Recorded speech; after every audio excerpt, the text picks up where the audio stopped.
Hello, everyone. Welcome back to Mr. English Easy. Today, I want to talk about something very important for your English speaking. Not pronunciation, not grammar, not vocabulary. Your brain. Yes, your brain. Because real English speaking does not start in your mouth. Fluency does not start in your mouth. It starts in your mind. Many English learners know a lot of words. They know many grammar rules. They can read English texts. They can understand English videos. They can follow conversations. But when they want to speak, something strange happens. They stop. They hesitate. They become silent. Their mind feels slow. English feels locked inside their head. If this sounds familiar, you are not alone. And here is the good news. The problem is not your intelligence. The problem is not your memory. The problem is not even your vocabulary. The real problem is this. Your brain has not learned how to use English automatically. Most learners think in their first language. Then they translate into English. This process is slow. It creates pressure. It creates fear, and it breaks fluency. Automatic English speech happens when English appears directly in your mind. No translation, no panic, just English. In this episode, I will show you how to train your brain for automatic English speech. That means speaking English without translating. That means speaking English without fear. That means speaking more naturally, more smoothly. We will talk about 4 simple ideas: inner speech, daily narration, mental rehearsal, and thought labeling. Do not worry about these names. They sound academic, but they are very simple, and you can start using them today. Let us begin with something very simple. When you are alone, do you talk to yourself? Not out loud, but inside your head. Do you think things like, I'm tired, I need to hurry, what should I eat today? This is called inner speech.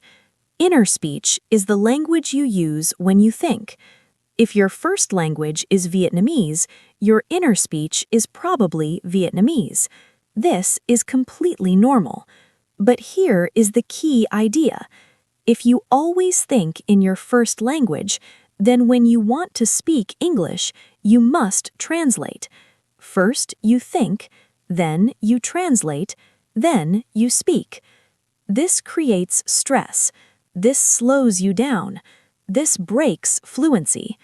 So what is the solution? Slowly change your inner speech to English. Not all day, not perfectly, just little by little. Let me give you a simple example. You wake up in the morning. You look at the clock. It is 7 o'clock.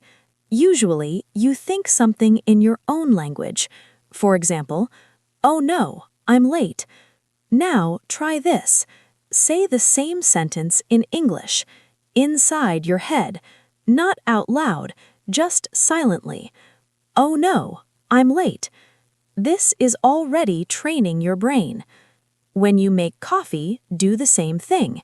Instead of thinking in your language, think in English. I'm making coffee. The water is hot. I need more sugar. These are very small sentences, very simple sentences, but they are extremely powerful. Why? Because your brain is connecting real life directly with English, not through translation, but through experience.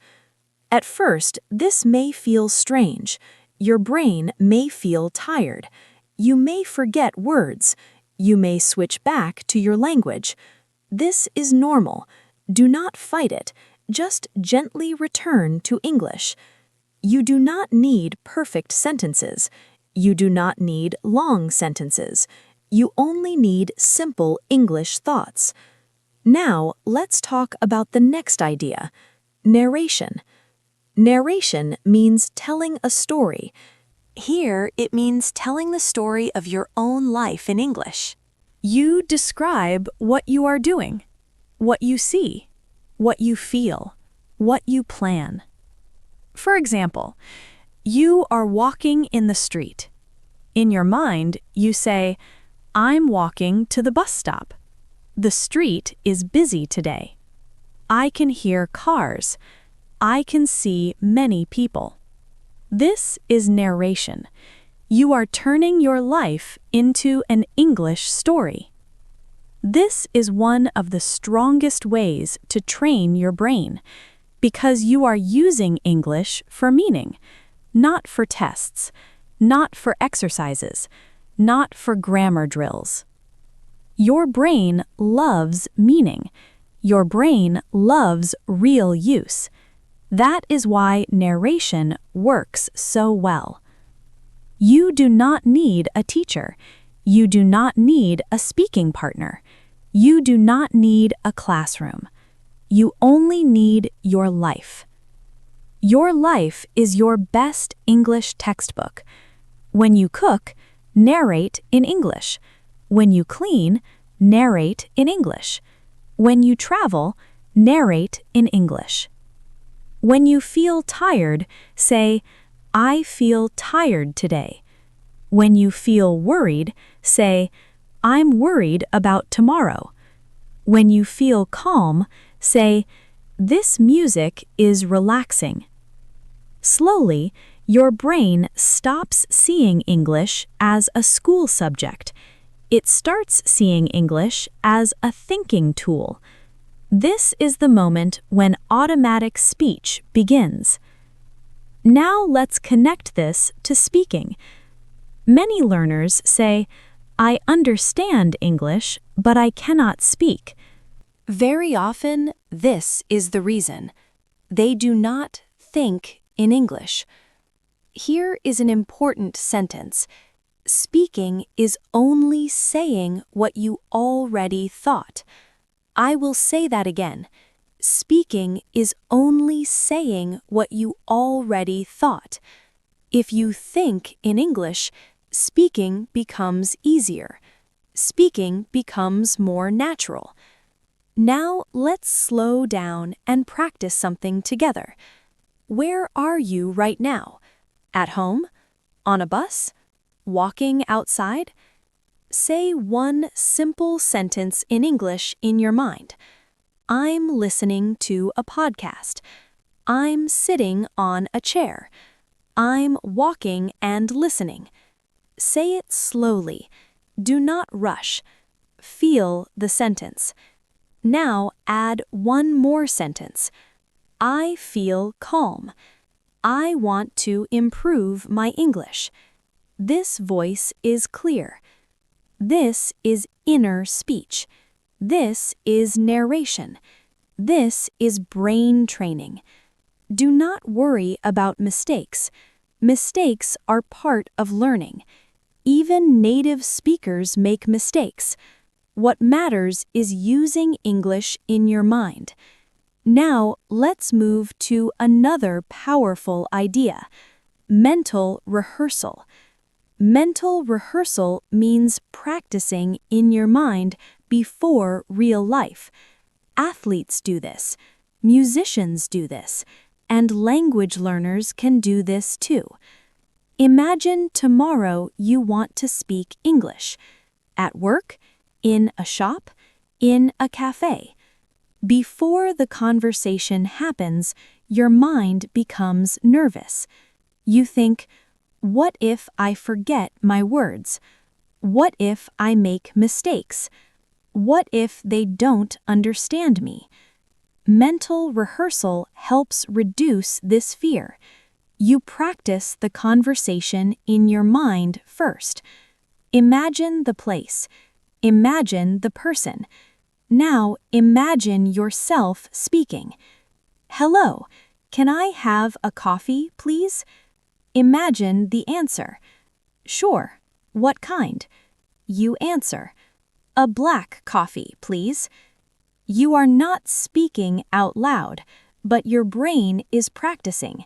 and your brain learns from imagination. When the real situation happens, your brain feels familiar. English comes out faster. Fear becomes smaller. You can rehearse many situations: talking about your job, introducing yourself, asking for help, ordering food. Each time you repeat in your mind, your brain becomes more comfortable with English. Mental rehearsal is powerful because you can do it anywhere: on the bus, before sleep, while walking. You only need your mind. Now, let's bring everything together. Do not only listen to English. Do not only read English. Train your brain to live in English. Think small thoughts in English. Narrate your daily life in English. Rehearse conversations in your mind. This is how fluency is built: slowly, calmly, automatically. Thank you so much for listening to Mr. English Easy. If you enjoyed this episode and want more like this, let me know. And remember, do not only learn English. Train your brain to live in English. Until next time, keep thinking, keep practicing, and keep unleashing your English. Bye for now.